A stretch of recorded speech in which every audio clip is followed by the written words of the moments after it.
नमस्कार, मैं पवन शर्मा आप सभी का स्वागत करता हूं खबरें अब तक में। खबरें अब तक में आज बात होगी योगी राज में गरीब बच्चों से छिन रही शिक्षा की, भाजपा सपा के बीच शुरू हुई पोस्टरबार की और मायावती के भतीजे आकाश आनंद को दी गई नई जिम्मेदारी की। साथ ही अंत में आपसे खास मुद्दे पर चर्चा करेंगे, लेकिन इससे पहले ये नजर डालते हैं इस वक्त की हेडलाइंस पर।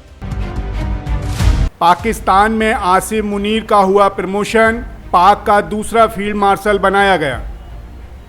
ऑपरेशन सिंदूर के सर्वदलीय प्रतिनिधि मंडल की 3 टीमों का हुआ ब्रीफ, कल रवाना होंगे विदेश। आईबी चीफ तपन डेका को मिला सेवा विस्तार, अब जून 2026 तक पद पर बने रहेंगे।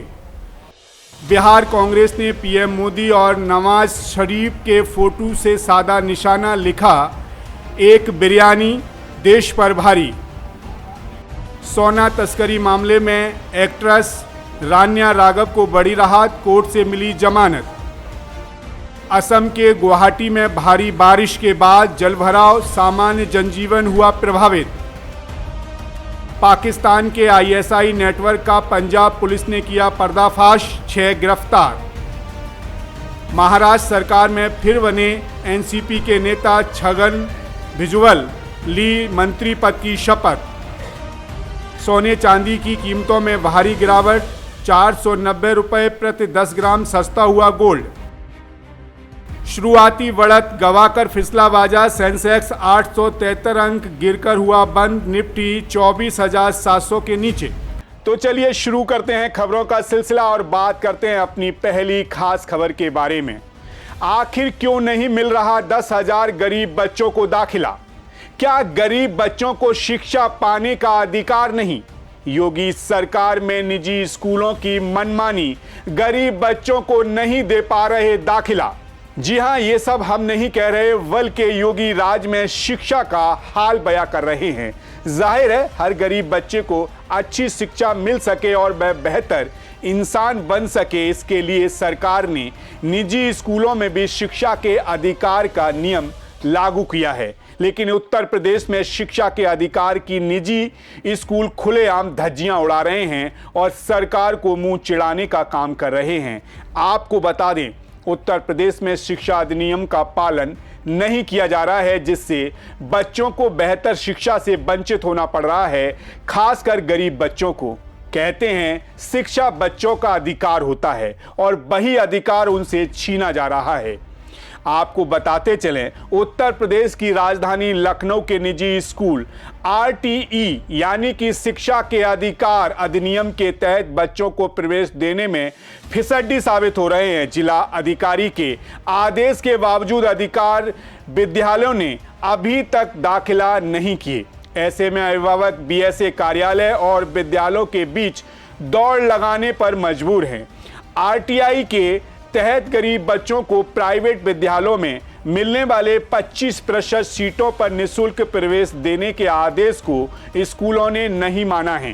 राजधानी लखनऊ में हाई प्रोफाइल विद्यालयों ने इन नियमों को दरकिनार करके रख दिया है। 15 दिन पहले जिला अधिकारी ने सभी विद्यालयों को फटकार लगाते हुए इन बच्चों को अपने विद्यालय में प्रवेश देने के आदेश दिए थे। जिला अधिकारी की ओर से दिए गए समय सीमा बीतने के बाद भी अभी तक इन विद्यालयों की ओर से बच्चों को प्रवेश देने की प्रक्रिया को पूरा नहीं किया गया है।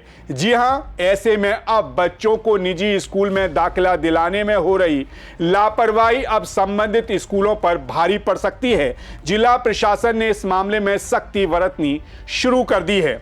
दरअसल लखनऊ में लगभग 18,000 बच्चों को आरटीई के तहत स्कूल आवंटित किए गए थे, लेकिन अब तक केवल 8,000 बच्चों को ही प्रवेश मिल पाया है। शेष 10,000 बच्चों के भविष्य को लेकर डीएम विशाख जी अय्यर ने गंभीर रुख अपनाया है। शिक्षा का अधिकार अधिनियम के तहत चयनित छात्रों को प्रवेश न देने वाले शहर के 80 निजी स्कूलों की एनओसी रद्द की जाएगी। इस संबंध में बीएसए की ओर से नाम सहित सभी स्कूलों को नोटिस जारी किया जा रहा है। वहीं बैठक में डीएम ने साफ तौर पर कहा था कि शिक्षा हर बच्चे का अधिकार है और इसमें किसी भी तरह की कोई कोताही बर्दाश्त नहीं की जाएगी। बैठक के दौरान ये जानकारी सामने आई कि 75 निजी स्कूल ऐसे हैं जिन्होंने बच्चों के दाखिले को लेकर गंभीरता नहीं दिखाई है। इस पर नाराजगी जताते हुए डीएम ने नगर मजिस्ट्रेट और खंड शिक्षा अधिकारियों की संयुक्त टीमें बनाकर इन स्कूलों की सघन निगरानी करने के आदेश दिए थे। ऐसे में अब इन निजी स्कूलों पर बड़ी कार्रवाई होने की संभावना है। लेकिन चिंता की बात यह है कि जहां एक ओर प्रदेश में योगी सरकार बराबरी की बात करती है, गरीबों को उनके अधिकार देने का दावा करती है, ऐसे में बच्चों के भविष्य के साथ क्यों इतना बड़ा खिलवाड़ किया जा रहा है? बच्चों की शिक्षा में भेदभाव करना कितना सही है? सवाल यह है कि क्या अब शिक्षा भी अमीर गरीब देखकर दी जाएगी? सवाल तीखे हैं, लेकिन योगी सरकार की कार्यशैली पर एक बड़ा प्रश्न जरूर लगाते हैं।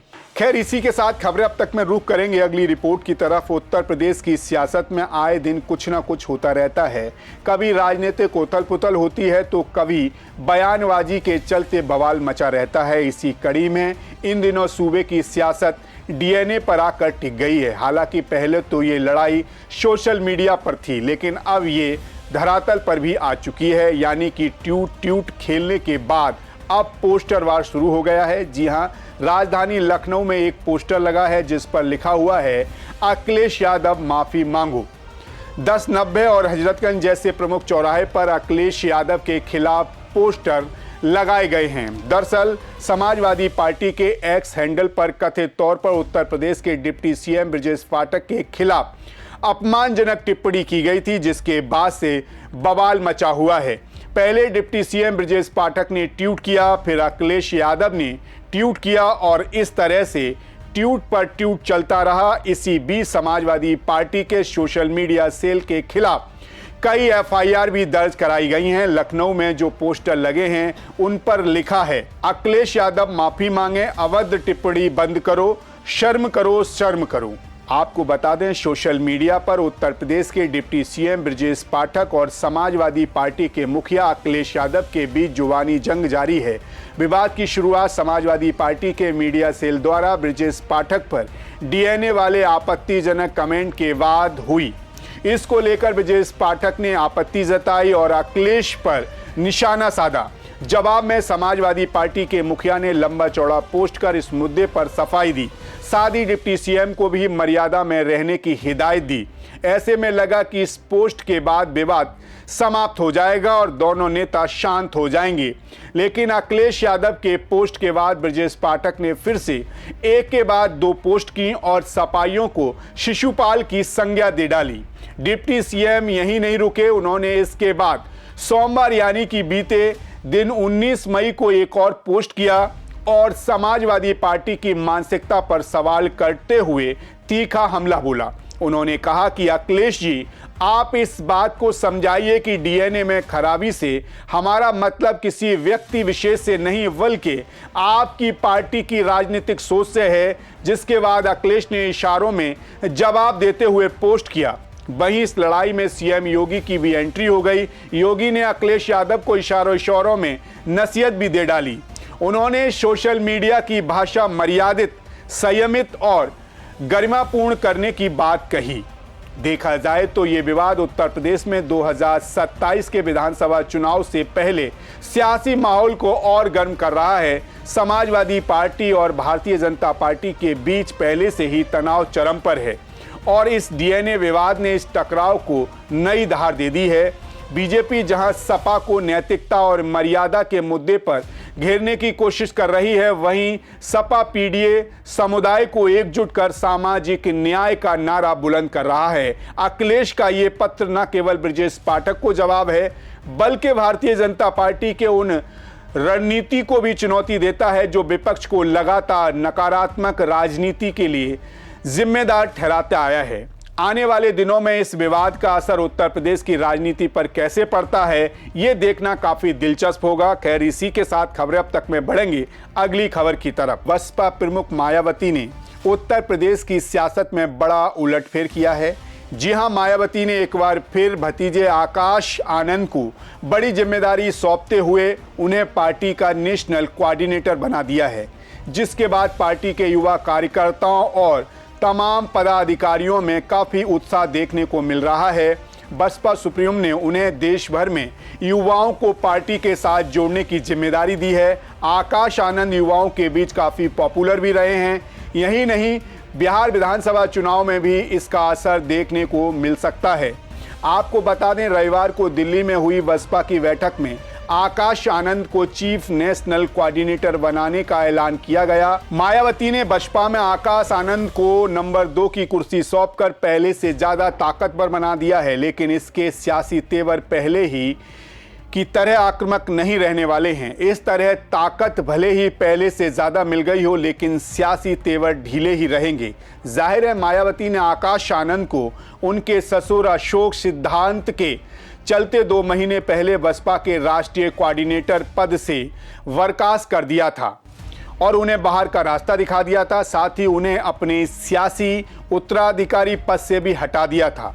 अंबेडकर जयंती से एक दिन पहले आकाश आनंद ने सोशल मीडिया पर मायावती से सार्वजनिक माफी मांगते हुए पार्टी में लेने की अपील की थी। इसके फौरन बाद ही आकाश आनंद को बसपा में लेने का फरमान जारी किया गया और अब उन्हें बसपा का प्रमुख राष्ट्रीय कोऑर्डिनेटर भी बना दिया गया है। इससे ये साफ हो गया है कि अब बसपा में मायावती के बाद आकाश ही नंबर 2 रहेंगे।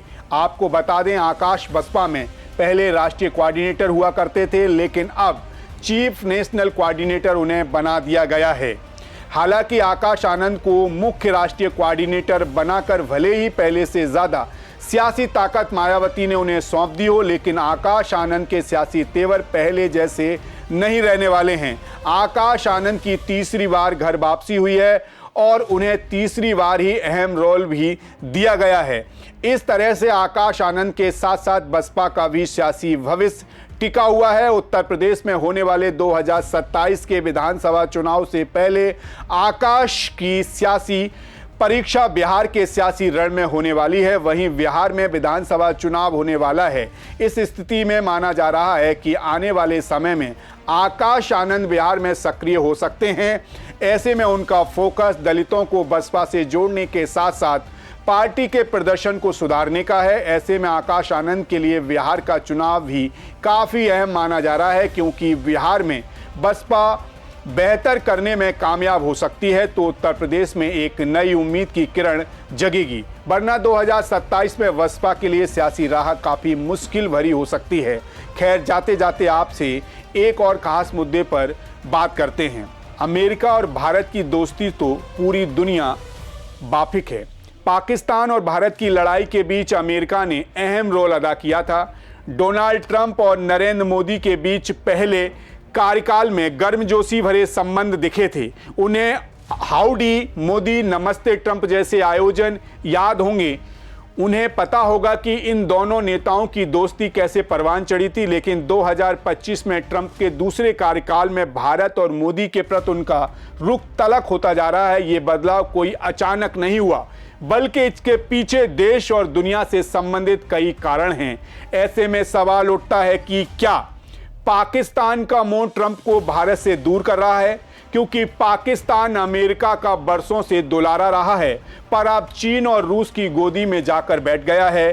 ट्रंप ने जिस तरह पाकिस्तान को IMF से बेलआउट पैकेज दिलाया, वो भी ये जानते हुए कि ये जानते हुए कि पाकिस्तान इसका दुरुपयोग करेगा, वो भी आतंकवाद के लिए। इसके बाद ट्रंप एप्पल CEO को भी ये समझाते हुए नजर आए कि आईफोन की फैक्ट्री का भारत में विस्तार करने की क्या ज़रूरत है।